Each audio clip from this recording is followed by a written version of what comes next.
Thanks for tuning in. If you like this video, please give it a like, comment below, and take a moment to subscribe to our channel.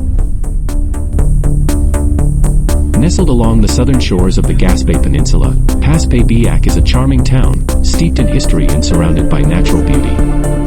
The name Paspébiac comes from the Mi'kmaq word Ibsigiag, which refers to the long sandbar that creates a sheltered lagoon along the coast.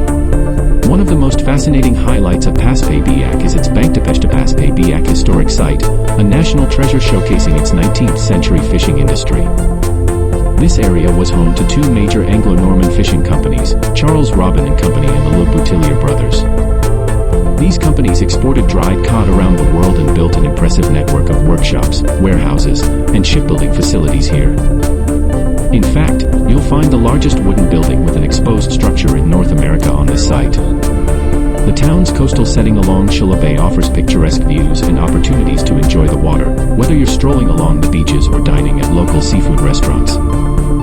So, whether you're a history buff, a seafood lover, or someone who just enjoys beautiful seaside towns, Paspébiac has something for you.